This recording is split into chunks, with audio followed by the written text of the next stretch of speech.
Artist, you are king. Art is the true kingdom. When your hand has written a perfect line, the cherubs themselves descend from heaven and look into it as in a mirror. Super spiritualized drawing, soul-filled line, full form. You embody our dreams. Josephine Pelladan, Manifesto of the First Rosé Croix exhibition.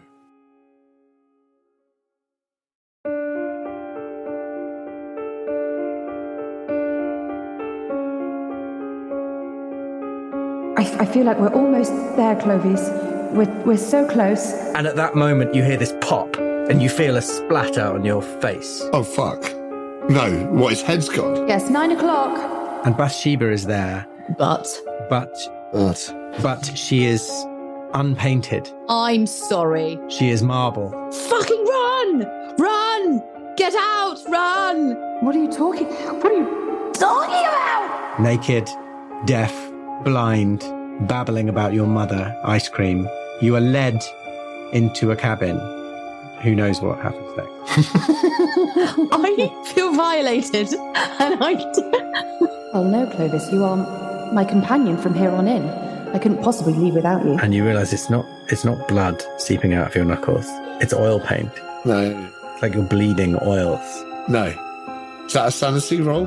Maybe it's a reality check. It's an exceptional hand, I will tell you. You're very lucky to be holding it, sir. Everyone will create a masterpiece. Thanks to Bathsheba. Thanks to her. These are not masterpieces, they are monsters. And you are the greatest monster of them all. I go for his neck. Two artists fighting in the dirt. I know where Paladin is, and I've been invited to join him. Would you like to come too? Jane, you're going in and out of consciousness yourself. You can feel blood streaming down your face. You can feel it coming out of your ears now and your eyes. Do you believe in energies, Bathsheba?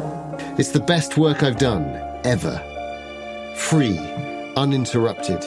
The last thing you feel is this pop and a release. Oh no. I can trust you, can't I? Bathsheba! Bathsheba! And out of the house comes this marble, powerful woman. And behind her, this marble minotaur. And they close in on you. Well, I think I maybe met you at a party. It's all on Danann now.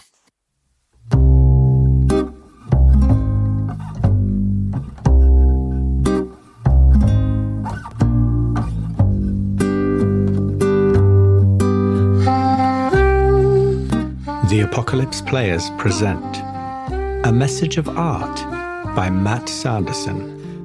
A Call of Cthulhu 7th edition scenario from the Nameless Horrors collection, with Joseph Chance as Jane Harnsworth-Wright, art dealer, Danann McAleer as Clovis Hérbert, classical painter, Dominic Allen as Donatien Benoit, art critic, and returning special guest Jessica Temple as Edwina Alexander, dilettante. The title music is by Julie Abbey, and your keeper of arcane lore is Dan Wheeler.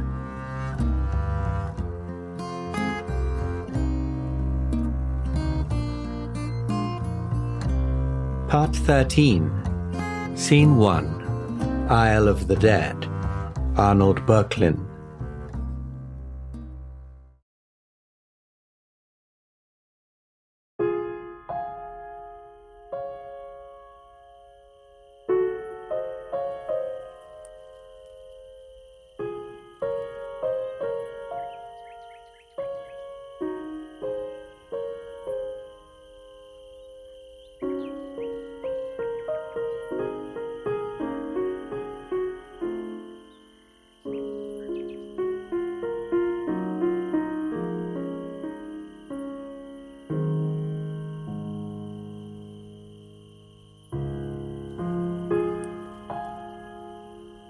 Let's see what happens now. Okay. Wow, okay, right. Interesting. Don't tell me. You come to. Sure. Such a Clovis thing to do. It's very dark, but with just a little bit of grey light as if dawn's about to break. Or end of the house party sort of vibes. Ugh. And you're very cold outside. Not outside again. At least not in a cell, I suppose. Yeah, and you still feel pain all throughout your body. Yeah. You can sort of smell trees around you. And you come to and you realise that you're kind of running. It's like you wake up while you're running. Oh, fuck. That's intense. And you also realise that your mouth is moving. And you've been mumbling to yourself as you've sort of, you're running like this, and you've been saying, Edwina, Edwina, Edwina, Edwina, Edwina, Edwina, Edwina. And you come to and you realise you're running in basically pitch blackness through woods that you don't know. Yeah. I imagine it, if you sort of realise this as you're running, it will take you a moment to sort of break out of that if you're able to. I think Edwina. I think maybe that's the first thought that comes to my head. Oh, so I must be, am I following Edwina? Is she ahead of me? Oh no, I'm going to find her. Where the fuck am I? I'm in the dark. I'm running into trees. I kind of want to make myself stop. Maybe hold one of the trees, maybe just like move into one, like find some solid thing to just ground myself and just try and like fucking sense around me where I am. I mean, I've got an instinct. I think Clovis has an instinct as to where he might be as well. I think he might be a few miles out of Paris near a certain village. But I think I'd take a moment and ground myself, hold on to this and just listen. It's just dark. I just want to see if it's like the moment in Momentum, right, where Guy Pearce is running, he wakes up running and he's like, oh, I'm chasing this guy, and he's like, oh no, he's chasing me. It's like one of those moments, like I just want to know what the situation is before I do anything else. So yeah, that's what I do. You can't hear anything?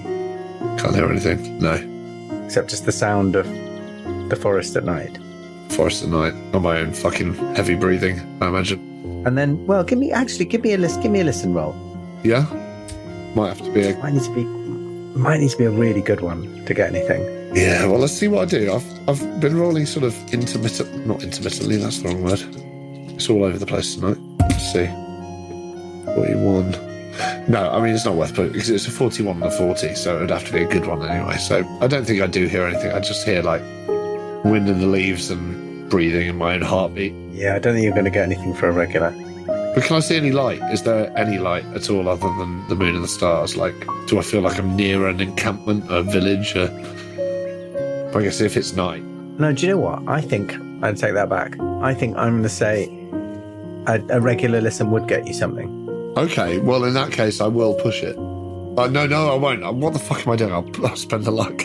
That's what I meant. I'm not going to push it. Yeah. But I've fucked up too many, at least 2 push rolls. How much luck have you got? So I've deleted 8 luck. You've still got 42 luck. I've still got a lot, yeah. You could make it hard success. Maybe I should. What would I need to spend to make it a hard? 21. I mean, that is like almost half of it, right?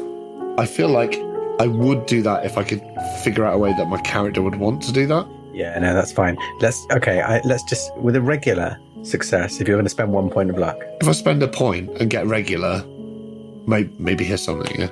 Yeah.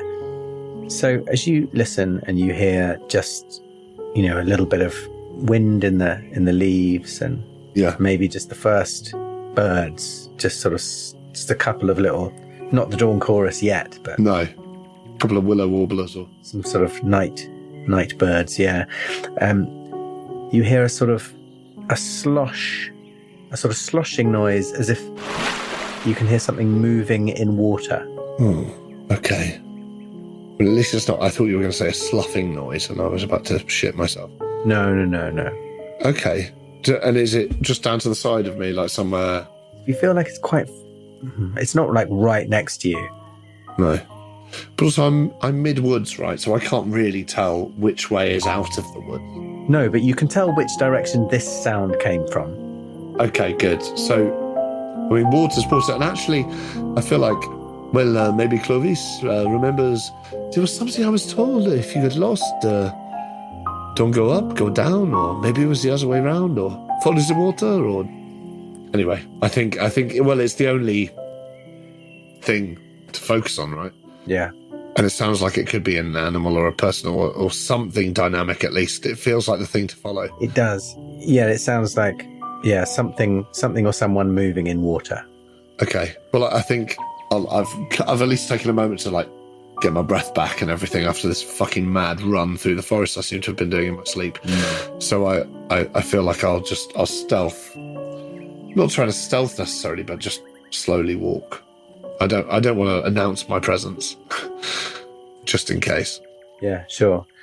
So you move towards where you heard this water sound from, and gradually the horizon starts to get a little bit lighter, and the trees start to get a bit thinner, as if you're coming to the edge of the woods.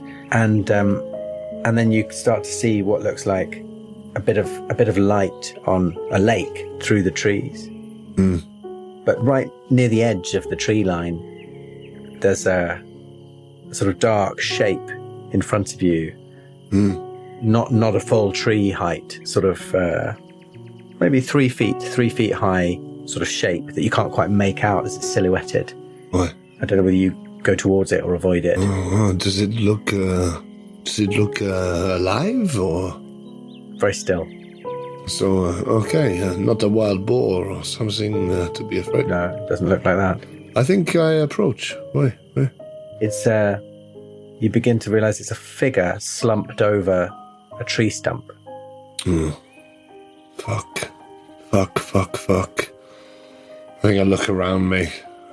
Again, like, I mean, there's this part of me that's terrified for myself. There's also this part of me that's been arrested like 3 times. I'm like, I don't want to be found with a body now. I'm not sure what's been happening. My first thought is just checking around me to make sure this isn't some sort of like fucking setup where I'm being placed with a dead body, drugged and framed for fucking murder. No, there doesn't seem to be anyone around. You really appear to be in the middle of nowhere. So in that case, I want to... Does it look like they're just bent over it, like sort of slumped across it, or? Exactly. In which case, I don't want to like walk straight up to it, but I want to kind of do a circle, like do an arc around it. Like I want to see. I'm really hoping I don't recognise who it is. Well, it's a woman in a dress. For fuck's sake, yeah. And as you get closer, you can see that there's a horrible, like, wound in the back of the head. Fuck, man. Like a bludgeoning. It looks like a hole in the back of the head. Oh, fuck. Yeah, okay. And I don't know whether you take a closer look to see if you recognise. I feel like I do. And I know it'll be horrible. And I know it'll be a Santiago, but I can't not look. I think I know who it is as well, but I'm not going to say. I take a step forwards. I sort of fucking choke down whatever bile I've got sort of soaring up, and I complete the sort of semicircle arc, so I'm, I guess, facing her. And I just want to get a bit closer and see if I can see whose face it is. It's Jane Harnsworth-Wright. Fuck, man. I don't know whether whether there's a bit of relief. I mean, do you know what? Call me a cunt, sorry, Joseph, but there is a bit of relief because, I mean, he is fucking madly in love with Edwina, so it's like, and he is like that was who he thought it was going to be, but it's still fucked. It's still like someone he knows. Yeah. And she's got a fucking hole through the back of her head, and is she tied to this tree stump, or is she just slumped over it, or? No, but if you're looking closely, you can see that she has, like, her hand is clasping what looks like a lump of charcoal. Oh, shit. And on the flat of the top of the tree stump, it's like she's been, like, scrawling some dark rectangle shape. Oh, for fuck's sake. Oh, fuck. The same as on the canvas in my own apartment that someone else had done. The same as the bull and the... Yeah. I don't know. I don't want to just get mad and wake up somewhere else again, but is that a Santi roll? I think you've seen this enough times. Yeah. Not her, but like you've seen people's heads exploded enough times. No, that is fair. I'm not gonna put that on you. And you hear another sort of slosh a bit closer now, coming from the lake.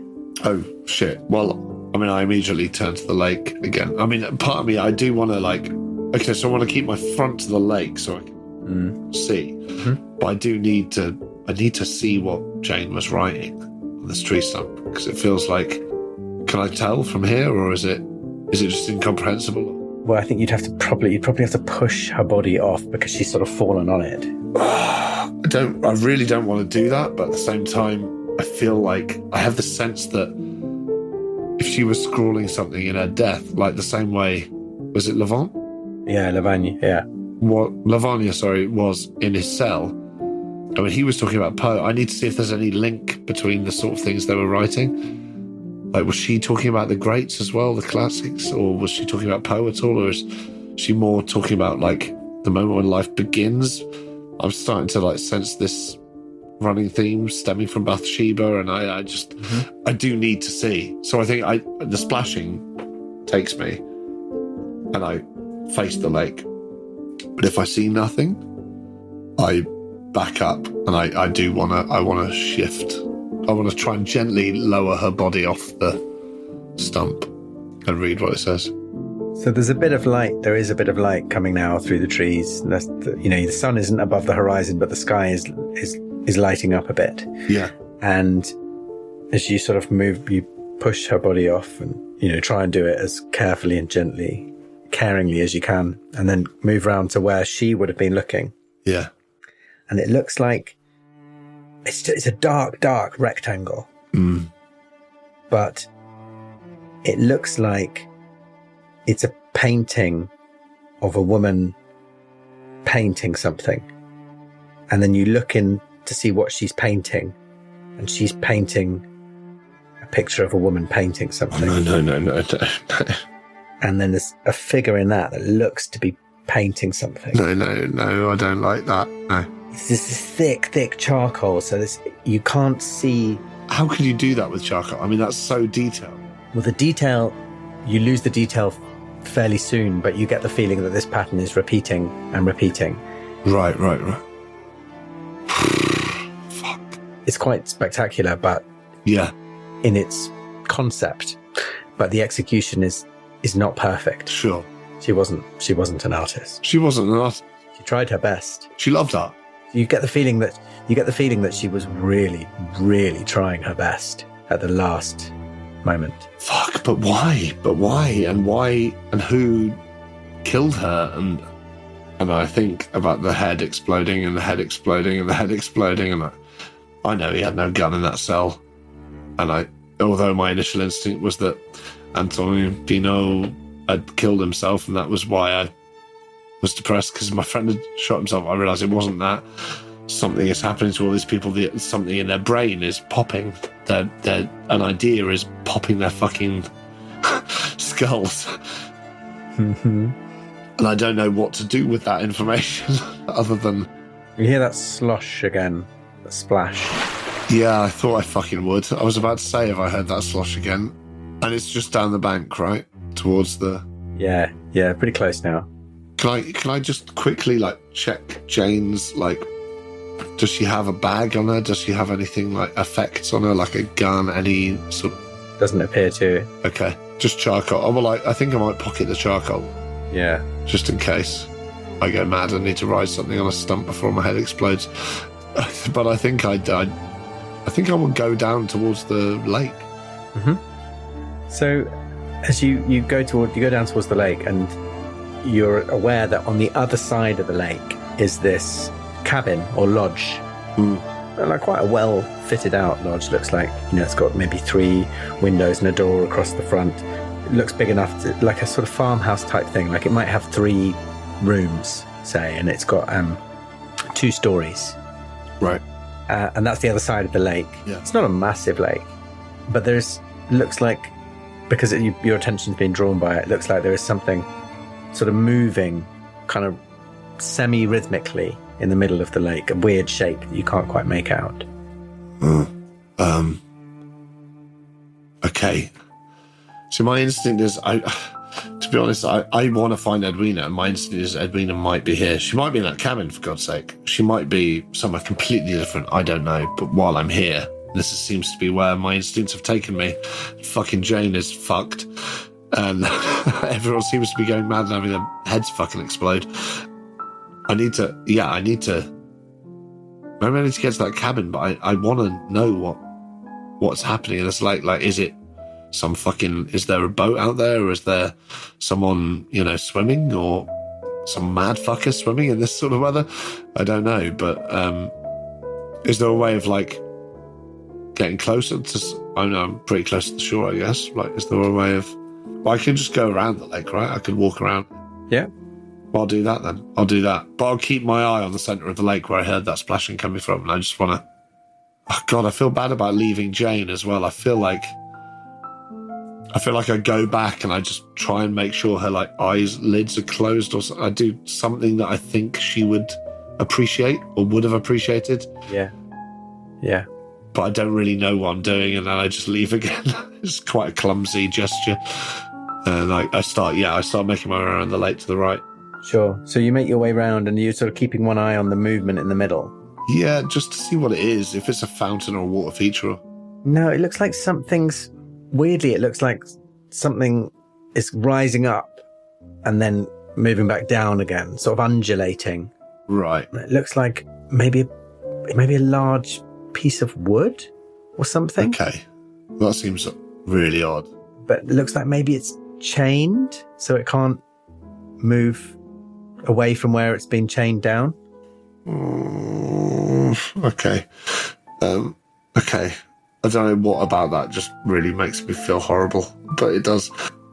Well, I mean, I'm not going to fucking swim out to it, so I'm just going. I'll keep my eye on it, sure, but I'm going to carry on making my way around the lake and try not to put too much thought into why someone would chain up a bit of wood that was floating near the top of a lake. Sure. So you make your way around to the side of the lake that's by the house. There is actually a little jetty and a small rowboat, but also the house. Yeah. The grass is quite long here, but there is a path that leads up to the front of the house. Okay. Well, I mean, if I haven't seen anything else, there's no people out boating, there's no anything like that.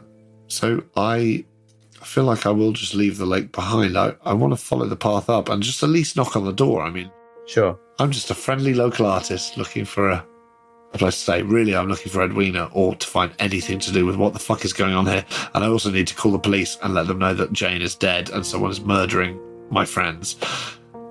But other than that, everything's fine. So as you make your way up the path, would you like to give me a spot hidden? Yeah. May as well, eh? Spot hidden 50. That's a 21. Just off the path in the long grass, whereas you can see the grass has been flattened, quite heavily flattened. And there's a body lying there, just off the path. Oh, shit. In the long grass. I mean, I have to approach. It's still dark. Well, actually, dawn is coming on quite fast. The sun is still below the horizon, but the sky is light. Yeah. I move over. And if I need to, I'll take my lighter out, but I'd rather not this close to the house, because I'm starting to think, well... I don't think you need to. You can see it's a body. It's very much not moving. Is it? And it looks like a man's body. Okay, fuck. Okay, I was worried it was Edwina, although now I'm starting to worry it's someone else. Is it Benoit? It certainly could be. The body is face down, but it's dressed exactly how you remember Benoit being dressed. He's face down. Is there a hole in the back of his head? Not exactly. Ah, okay. The last two heads you've seen look like almost like something had burst out of them. Yeah. Like, almost like a bit of skull. His head looks like it's been caved in. Oh, shit. Fuck. Someone's battered him with a... It's smashed and bloody. He looks like he's been battered by something incredibly heavy and hard. Shit. Well, I will Still, I was trying to schmooze him, but at the end of the day, he did not like my works that much, so it's not so great a loss. Who likes a critic anyway? I'm saying to myself to try and stop myself going mad as I turn the body over to make sure it is actually him. It is. Yeah. Fuck. I think at that point, I as soon as I see it's him, I crouch next to the body and just in the long grass just to make sure, again, no one's around me. No one's, following me. No one's watching me in this moment. Mm-hmm. Nothing there. No, but you can give me a listen roll. Yeah, I'll give you a listen, definitely. It's a 74, so that's not a success on my listen. Oh, you can't hear anything. No. Except the birds, the dawn chorus. I think I sort of make to do what I did for Jane, with the closing of the eyelids for Benoit, and then I think, I just give him the finger. And you never liked my work anyway. But I move away, and the house still seems quiet. The cabin. I'm just worried. I just think, I found two of them now. Edwina's going to be next. I don't know what to do. I don't know who's doing this or what's doing this. But obviously, this seems to be a trail, a path leading up to the house that we were going to meet at. Fuck knows what's happened to them since I've been unconscious, but I need to get into that house. So, does he have anything on him that's does he have anything by him or on him that's like a weapon or? Don't think so. No. No. Okay. Oh, hang on. Does he? Don't suppose the thing, whatever bashed his head in, was next to him. No, but if you pat him down, you do find a little book in his pocket. It's like a leather-bound book. No marking on the spine or the front cover. And it's slim, maybe half an inch. I think what I'll do is, while I'm still crouched, I sort of look up at the house and I crouch around, but then I do feel this in his pocket as I'm looking for any sort of knife or gun, like he'd have a gun, but just because I suddenly feel very threatened by this fucking situation, surprisingly. Mm. But I think feeling that, I will fish it out the lining of his coat pocket, and I think I'll just give another glance around me, but stay crouched down and just flick through it and just see. Maybe with the light of the lighter at most, just to see if I can. Is it a flick book? One that you just go. Unfortunately not. Damn. Just a series of artists' heads exploding. A flick book. Yeah. So you have a little flick through, and it's very odd. You get the feeling it's maybe one of those occult books. Right. Yeah. That Paladin was so obsessed with. You remember being in his library, and you actually remember him looking carefully through his shelves as you left, as if he was looking for a book that he couldn't find. And you have a look at this, and the title page of the book says, taken from the works of Jacques de Livron, Joachim de la Tour de la Casa Martinez de Pasquali de one of le Rocroix, by one of the Rose-Croix. And it's got the Martinist seal. So it's all deeply, esoteric, occultist, yeah. Esoteric, yeah. And Joe Pasquale was involved somehow. And Joe Pasquale was involved, yeah. Fucking hell. And one of the pages has been sort of dog-eared, bookmarked. Well, I will immediately. All I'm doing is sort of still crouching in the long grass. I'm sort of flicking through it. I want to go straight to. So if he's dog-eared a page, that'll be my first port of call. Yeah. So the page that's bookmarked is a ritual that details the process by which the person conducting the ritual can channel the power of the inner god from within themselves into an external vessel. And the book claims that this is a practice that was common amongst the enlightened artists of the Renaissance, imbuing their works with divine power and giving them the ability to create incredible works of art. Michelangelo's David, Da Vinci's Last Supper, Botticelli's Birth of Venus, and many more. Imbuing their works with this divine power that then went on to inspire others. The idea is that this ritual was a spark that ignited an artistic revolution. Right, okay. And the ritual involves many hours of chanting, as well as the creation of the vessel that should contain the power of the inner god. It needs to take place within a prepared ritual space. There needs to be all sorts of like sacred geometry and stuff. The creation of the vessel that should contain the... Is it clear whether the vessel is a living being, or... I'm assuming so. It implies that the vessel is... No, not a living being. Oh, okay. Perhaps until the ritual has been completed. Got you. It sounds incredibly complicated. Yeah. But the way it's phrased in terms of sparking inspiration in others makes it sound as if the ritual is sort of like a catalyst, and that once it's been done once, the process may continue more easily. Does that make sense? Yeah, I think so. Once you've successfully done it, it can sort of take care of itself. Yeah, exactly. Almost like self-propagate. Yes, yeah. And I think even crouched in the long grass next to the mutilated body of Donatien Benoit, reading by his little lighter, I think even in that moment, Clovis thinks of Bathsheba and thinks of that close-up view he had of her skin and poreless, hairless skin, what she'd said to him to recreate the moment when life begins, but then knowing that she'd said things to other artists who've then gone and they've...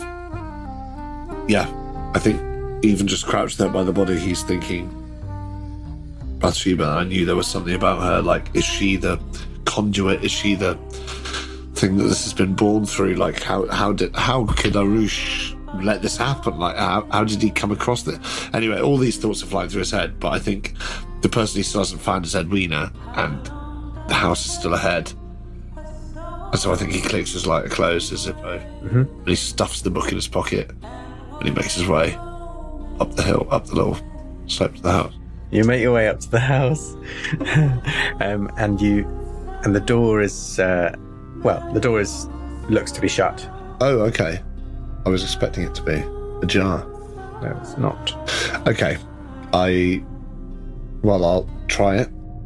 Is it open? It's open. Yeah, it's not locked. Do you push it open? Yeah. And as you push it open, you hear a sort of like a clattering noise, almost like a skittering of hooves. Oh, hooves. Fuck's sake. It's mountain goats. Be mountain goats. Got in there, eating the tablecloths, probably. Yeah. They're like that. They'll eat anything. I know that. And I tell myself I know that. But then everything goes quiet again. I hold my breath for a second, and then I say, I just whisper into the room, into the space. I say, Edwina! Edwina! Mademoiselle Alexander! And if there's no answer, I flick the lighter on and hold it out. I start to slowly move my way in. Unless I can see any canes. I suppose there's not an elephant's foot by the door with the canes in or anything like that. Yeah, why not? Well, in which case, if there is a cane, prop 2 in that, I will take it and sort of hold it in my other hand as a sort of a makeshift kosh. Sure. Yeah. But I hold my lighter out with my main hand and sort of make my way into the space. I don't whisper again. I feel like I heard the hooves. I assume if she is here, she's asleep or worse. I hope not. But yeah. So, as you move in, you hear that sort of quiet, quick clattering again, you know. Oh, fuck that. Like small hooves or like a load of sticks clattering or something. Yeah, okay. It's not really loud. And then you also hear that kind of from upstairs. And then as if through a door off to the side, you hear like a sort of snort. Like an animal snort, like a sort of... Yeah, kind of. Sounded like, it reminded me of like an elk or a moose or a deer or something like that. Like, yeah. That sort of thing. Like some sort of ungulant. Yeah. Well, so is that off to it was from a door, right? Yeah. Okay, well, I think I clock that, and I'm not going to turn my back to that door at all then. But I would like to just do a little swivel around and just see if I can see anything else in the corners of the rooms, or if there's any I mean, assuming there's no people there. Doesn't appear to be anyone down here. Okay, in which case, I think what I'll do, did it sound like it was from a big creature? Well, the snort? Yeah. Yes. Okay. In which case, I think what I'll do is I'll summon all my fucking courage, but I'm not going to move towards the door. I'm holding the lighter in one hand, and I've got the cane in the other. And I look back to the front door. I've pushed it to. I can still run out that way. I want to just stamp 3 times really loudly on the floor and just go, ah! Just shout.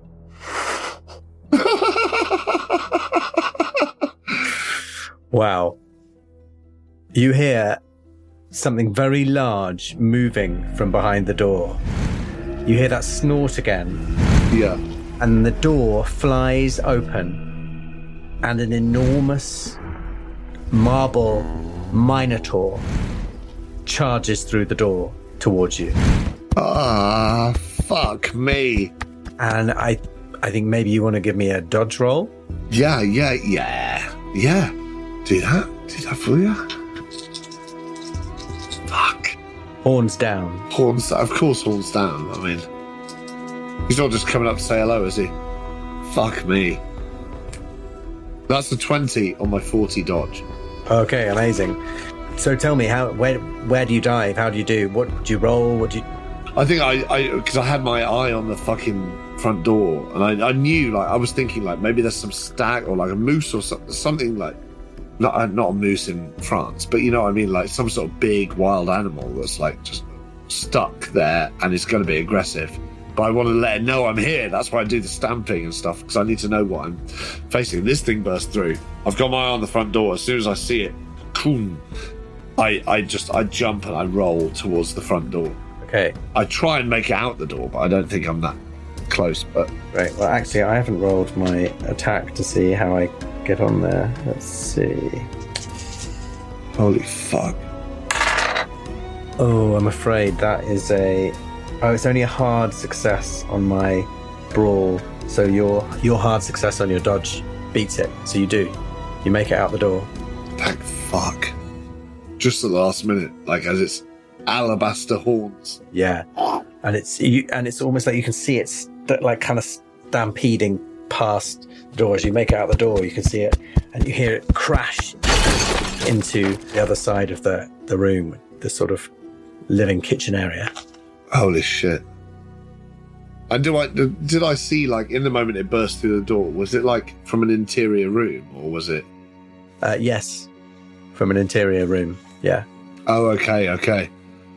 So do I make it to the front door with this sort of jump and roll? Yeah. I think so. I don't think you'd step very far in. So yeah, you make it out the door. In which case, I slam the door behind me. Fine, you can, but I think you need to give me a sanity roll. Oh yeah. That old thing. Yeah. Oh, I'm fucked sanity-wise. Like, I've seen my dead mate's painting come to life that's a 75, so that won't be a success, I wouldn't have thought. No, let's see, how much sanity do you lose now? I mean, it doesn't really make much difference, does it? But no. That's 7 points of sanity. Sure, yeah, it would be, wouldn't it? And it was going to be about anyway. Yeah. Fuck it. Okay, so -7 from 15, that's down to 8, right? 8 sanity. And my mind fractures. Is it snowing? In my head it's snowing, actually. It probably isn't, is it? Don't know why I thought that. No. It's not. I think it's April. Yeah. Probably still quite chilly, early morning, out in the country, but I'm just there panting outside I've slammed the front door somehow. Well, yeah, you do. And then you black out again. Of course I do. Yeah. Of course, this time it's almost like you fall into the welcome embrace of sleep, because you realise just as you're going, you're like, well, of course that must have been a sleep deprived hallucination. Yeah. Because you've been awake for like 48, like 72 hours or something crazy, And I'm still convinced I was spiked by someone. I've probably got substances still in my body. Fucking haven't slept. Like, Yeah, and some of these visions have been perhaps a lot of them have just been those weird sleep-deprived hallucinations. yeah, definitely. And you fall back into the long grass next to Donatien's body. Oh, fuck. Au bord de la rivière, nous étions allongés. Auprès de toi, la clairière, et passe me remit le bouquet. Sous les déchets, nos enfants, la lune suspendue, te souffle à travers les branches l'histoire des marins perdus. Oh, je mettrai dans mon cœur chacun de Scene 2. Andromeda chained to a rock, rescued by Perseus. Gustave Moreau.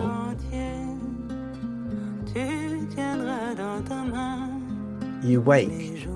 You got no idea how long later. It must be quite some time because the pains have changed. They've turned to aches. Yeah. You got that feeling in your mouth as if you've been asleep for a long time. Yeah. And you're in a bed, Yeah. but it's not your bed. You open your eyes and you look around the room, and it's like a wooden room, as if you're in a bed in a wooden cabin somewhere. And it smells like, you can smell like wood and nature. You feel like you're in the middle of the countryside. Yeah. But there's another smell in the air as well in that room. It's that acrid iron smell of blood. Fuck. I don't know whether you open your eyes. Well, probably not initially. Rather not see anything. No, but I think he does. I mean, that smell especially, it's like, he needs to see where he is. Because worst case scenario, I mean, there's a lot of worst case scenarios in his last few days. I feel like, yeah, he needs to know I need to know where my surroundings are.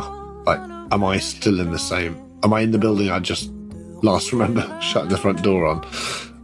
Or where am I? It feels like you probably are, but upstairs in it. Yeah.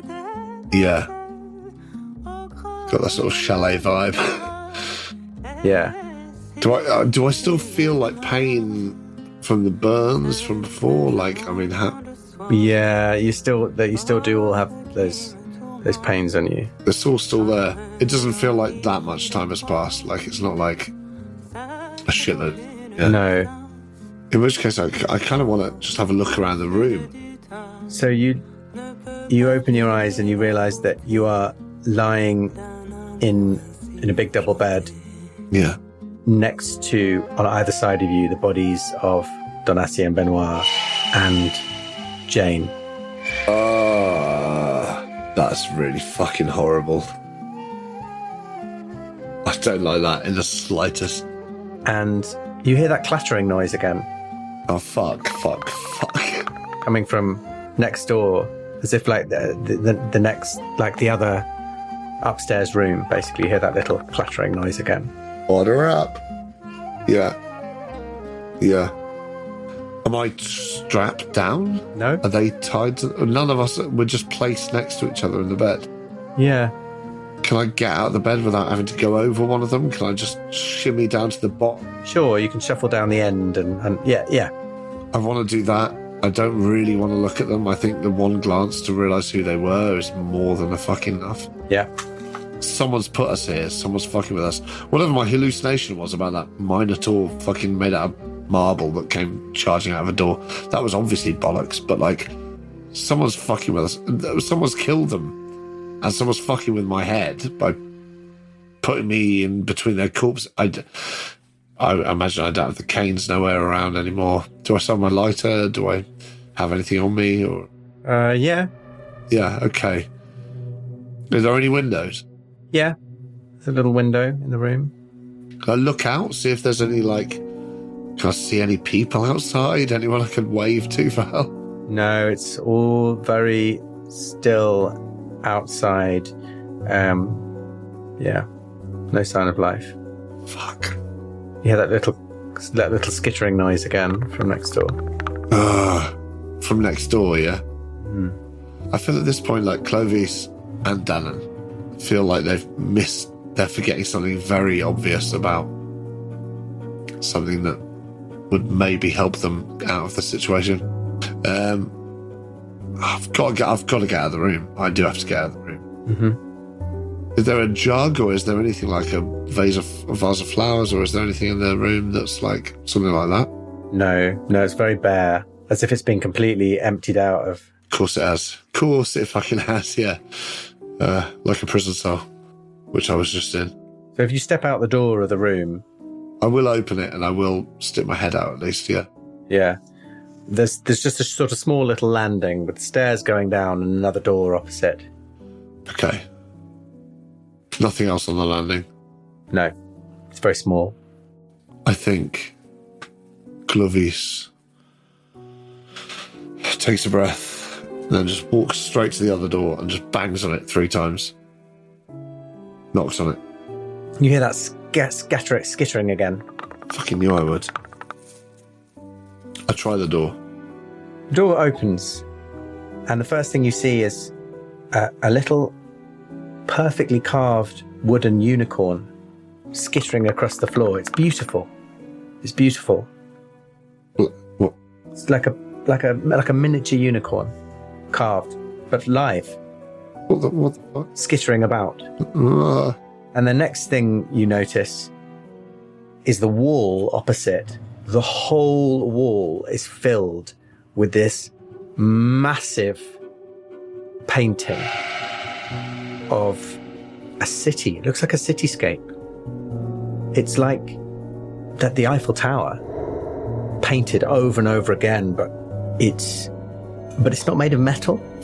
It's somehow carved out of obsidian or something like it. This jet black rock, and the geometry seems impossible somehow. And there are other shapes as well. There are cones and discs and pyramids, inverted pyramids, all balanced on top of each other in ways that defy logic, and all carved out of this deep black rock. And it's incredible and beautiful, but deeply unnerving. And it's hard to put your finger on why, but if you were to try, it's because it's like the modernism of the Eiffel Tower. It's like times to the nth degree. It's the most modern thing you've ever seen, and yet it's ancient. Yeah. And all the angles are bizarre, and it's like you're staring. It becomes 3-dimensional as you look at it, and it's making your eyes swim. Yeah. It's incredible. It's the most spectacular city of towers that you've ever seen. And it almost looks like the clouds in the sky of the picture. Are they moving? Well, just a little. And then you see on the floor, kneeling, head in hands, in a state of semi-undress, sobbing, quietly, gently, Edwina. Huh. And she's just saying, I did it. I did it. I finally did it. What she asked. Well, Edwina, it's okay. I want to get to her, but I also, what the fuck is this? This is fucking skittering unicorn. Fuck it. I mean, I've lost enough sanity at this point. I think I'm going mad. I think Clovis thinks he's going mad. well, it could be a reality check. I'll give you a fucking reality check, can we? Right, here we go. That's 51. No. Damn. Fuck. Well, it certainly seems to be real. Perhaps that's the kindest way to end it for Clovis. Believing that everything you're looking at, this beautiful little unicorn, and Edwina alive, having painted this stunning painting. Yeah. Yeah, it's real. Yeah. That's great. That's actually a nice ending. It's great. It could be worse, right? Yeah. Yeah. And it's a shame for Jane and... Did you pass your reality check? You didn't, did you? No. No, interesting. Oh, fuck. That's definitely real, though, yeah? It's definitely real, though. Yeah, it's definitely real. And I think as that happens, he sort of... Maybe he, like, the little skittering unicorn, he sort of tries to do a little thing too, and it probably doesn't react. I think maybe it does. Or does it? And maybe Edwina takes your hands. Yeah, I'd love that. That was what I was going to do, was try and comfort her, and if she takes my hand, great, and then... And the two of you and your little pet unicorn, maybe you both climb on board the unicorn and fly away. If the unicorn's big enough, why don't we? Let's get out of here together. That's what we wanted last night. That's what this all has been about. Yeah, and the two of you climb on board that little unicorn and fly directly into the mural on the wall, in between the towers, staring up at a mass of stars you've never seen before, weaving in and out between these impossibly tall towers composed of impossible angles. But you're together. Almost a happy ending.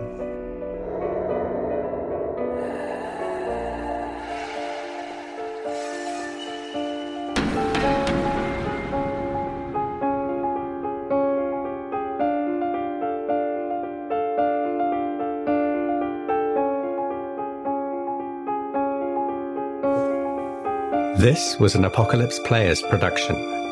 Donatien Benoit was played by Dominic Allen, Jane Harnsworth-Wright by Joseph Chance, Clovis Hérbert by Danann McAleer, and Edwina Alexander by Jessica Temple. The voice of Bathsheba and the Faceless Woman were provided by Suzanne Ahmet, with additional voice work by Dominic Gerrard. With special thanks to Julie Abbé for the use of her song Medusa and Au bord de la rivière, co-written by Paul Johnson. Thanks also to Paul. You can hear Julie's new album at julieabbe.com. That's JULIEABBE.com. If you're enjoying the podcast, and one assumes you must be if you've got this far, please like, subscribe, and leave us a review wherever you're listening. If your credit rating allows it, perhaps you'd also consider supporting our Patreon, where you can find oodles of bonus audio content, including actual plays and debriefs of past seasons. Finally, if you want to chat about the podcast or play some games with like-minded cultists, fans, come and join us on our Discord. All these links are, as always, in the show notes.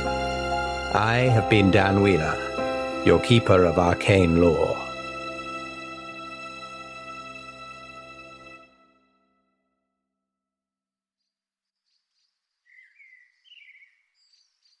Epilogue. La Raison Probante. Félix Vallotton. France perhaps was not ready for my art, but, well, anyway, it was very kind of you to see us at such short notice. No, please, it's an honor, and thank you for writing to me. It's wonderful to hear your stories of Paris. Perhaps I'll have the chance to visit one day. I'm especially keen if all the women are as beautiful as your wife. I'm afraid you may be disappointed there. Ah, well. Another brandy, Monsieur LaRouche? Why not? And please, call me Pierre. Then you must call me Hérbert. Bertie, in fact. Very good. To new friends. To new friends. You sure you won't have anything, Madame Bathsheba? Thank you, but no, I do not drink. I couldn't help noticing your library as we came through. Couple of interesting pieces. Oh, yes. I probably shouldn't be telling you this, but I managed to liberate a couple of things from Upark with the help of my mother. Indeed. But you surprise me. Would you mind if I had a look? No, please, be my guest. And while I peruse your treasures, I leave you to guard my most precious possession, my wife. She is safe with me. Oh, I do not doubt it. Impressive man, your husband. He has always been an inspiration to me, as I hope I have been to him. What about you, sir? What is it that inspires your work? Oh, this and that. No. To speak truth, lately I've been struck by a profound case of what we call writer's block. The classroom walls, London itself, they were an inspiration once, but now they serve only to stifle my thoughts. I long to travel, as you have done. And I'm sure you will. Your students don't serve to stimulate your imagination? Well, there may be... That is, sometimes you learn... But some types of knowledge are forbidden. I should not speak of this with you. As you choose, but you cannot shock me, sir. Perhaps these things are looked at differently on the continent. But no. To truly capture creativity, one must feed the imagination with experience. Art, after all, is something you cannot teach. Yes. Time, they say, is a great teacher, but one who kills all her pupils. If only there were a way to traverse the ages as one might stroll through a garden, to wander freely and collect stories from eras like blooms from flower beds, to watch as great civilizations rise and fall. Who came before us? Who, indeed, will come after? What palaces of knowledge have been lost and are yet to be built? Yes. This is an idea that has long fascinated you, has it not? Perhaps now is the moment for you to bring it to fruition, to teach us the lessons that only time can offer, without suffering its terrible toll. Yes. Wait. Let me find my pen. Say that again. Incredible collection. Is that a first edition of the modern Prometheus? Extraordinary. But I've just seen the time. It marches on apace. Bathsheba and I must take our leave of you. Of course. She's given me a lot to think about. I must write. She can have that effect. Quite the muse. Oh, Pierre. Come on, my love. Thank you again. It was a pleasure to meet you, Mr. Wells.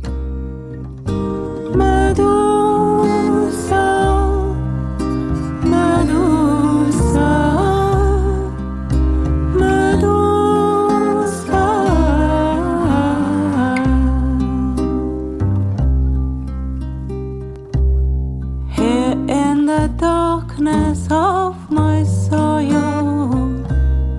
come lay what is begging to die.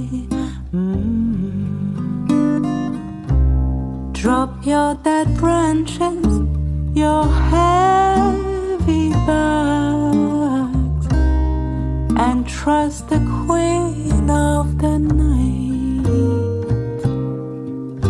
Medusa, Medusa, Medusa.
me.